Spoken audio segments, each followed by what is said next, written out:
This is day 26 of the drive. It's almost up to a month since I left home, where home used to be, PJ, Balingjaya, Malaysia, to go on this drive. And so essentially, most of the 26 days are spent on my own, and that is actually one of the things that I enjoy the most, and I looked forward to the most, because it's almost like sensory deprivation, right? But in this case, it's company deprivation. So you get the chance to really think for yourself, and really think about yourself, not just for, but about. So things like, why do I do certain things? Why do I feel a certain way? Why would I choose to do certain things a certain way and not another, right? And I think this is one of the things that are the most impactful and useful things we can do for ourselves. And yet, it is the most difficult thing to do, simply because our attention is basically pulled in a million directions at the same time. Everything and everyone seems to want our attention, right? And it is because our attention is valuable to the other party, to others, and there's nothing wrong with that. I mean, it means we bring value, right? So our attention brings value. So for example, our attention to our friends, our attention to our children, those are the attention to our jobs, right? So those are valuable to our children, our friends, and companies that we work for. Okay, and then there are those more nefarious, okay, attention vampires, I would call them, right? That's like social media, entertainment,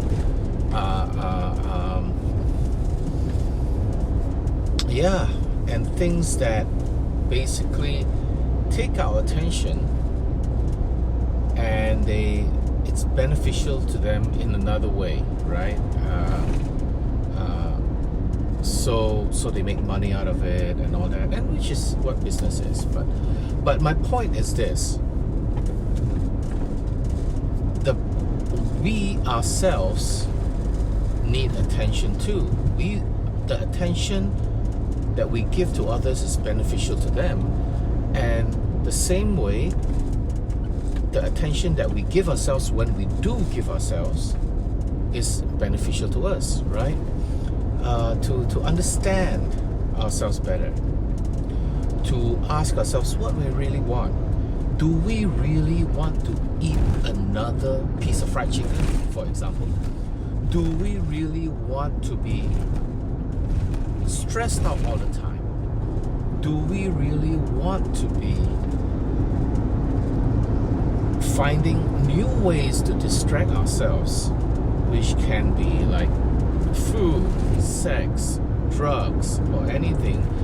And do we actually need more money, or to get more money in order for us to live even better, right? Because there's a line between survival, okay? Money is great, okay? It's so important when we're fighting for our survival. But once our fundamental needs are met, all right, the parallel would be Maslow's hierarchy of needs, right? The hygiene factors, right? money, the benefits that money bring, additional money bring, the benefits that additional money can bring basically drops and starts to plateau. So, and if we don't learn to manage it well, in fact, it can actually cause us even more distress, right? But then again, hey, I haven't reached that point yet. Once I reach the point where money causes me distress, I'll let you know, okay? But I think I will learn how to manage it so it will never, ever depress me. So, money come, money come, money come. Okay, so yeah. So just asking questions to ourselves. And one of the things that I've been like reading and trying to find out more and essentially listen to philosophers, to people who seem to have a slightly different view on things, and one of the things is this: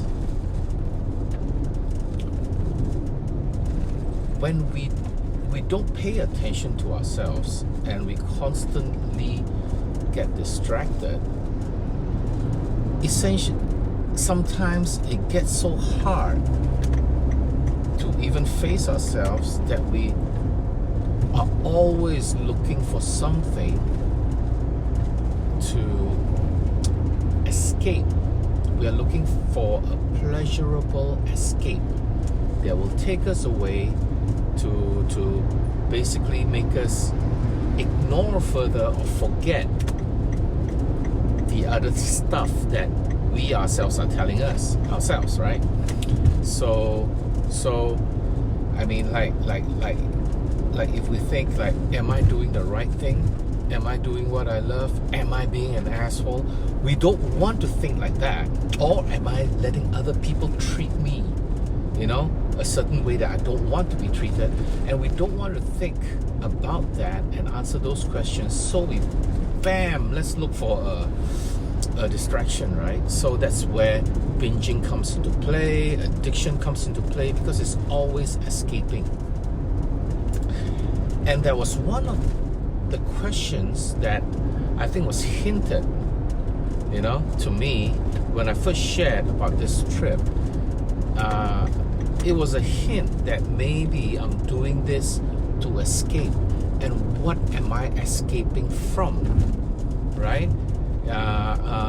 Escaping from so much so that you would actually, sell off your stuff and go on this trip, that you've never done before, and just go out there. And what are you running away from, James?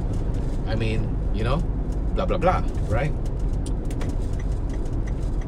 And that's the thing, because they are coming from their own perception.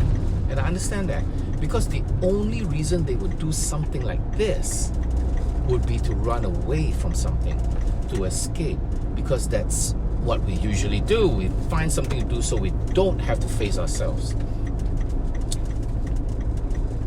But what I'm doing this not to run away from myself. I'm actually doing the opposite. I'm running towards myself. Okay, and I don't want to be distracted. I want to have this time with myself, and I want to immerse in what's out there and the possibilities of this life, rather than run away and ignore the possibilities and potential and just say, yeah, this is as good as it gets, man.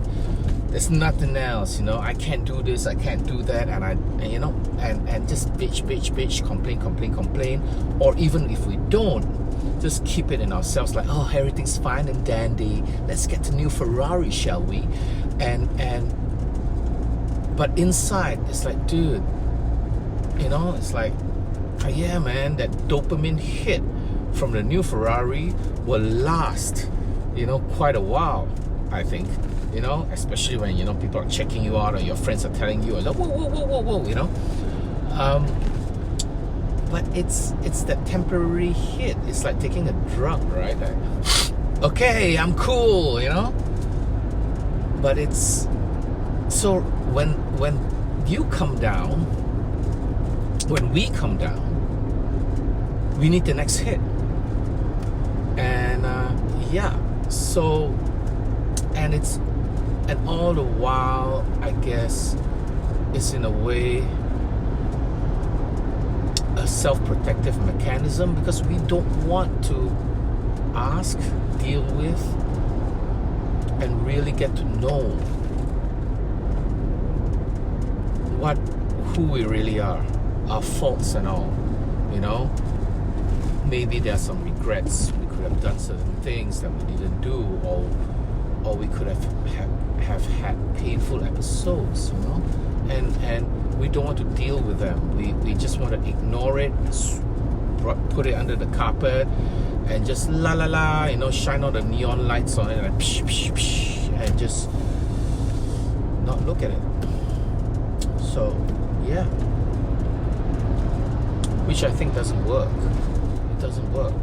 It has never worked, because no problem in the history of humankind has ever been solved by ignoring it. Okay? It can only be dealt with or overcome or addressed when we face it and say, hey, you know, yep, okay, I got it. So what can we do? Rather than, it doesn't exist, dude. You know, so yeah. So yeah, I guess that's it. And yeah. So I found it hard to explain previously, or even just to explain that I am actually not running away from anyone or anything. You know, I'm not doing this to distract myself. I'm doing this so that I can be with myself and not be distracted, and only choose to be distracted by the things I want to distract me, or not even distract me, that I want to occupy my time. So yeah, that's it, man. This is the road to Bangkok. I'm 92 kilometers away. It's been a good drive so far. As I said, I like driving in Thailand. It's good. But I'm heading into the city, man. And I've never driven in Bangkok, and as you can see, there are more and more cars. You know, it's getting crowded. So yeah, it's gonna be an adventure. I'm gonna meet some good friends and some old friends, you know, in Bangkok. Yeah, and yeah, I think it's gonna be fun. I look forward to it. And yep, to Krung Thep, here I come. All right, bye bye.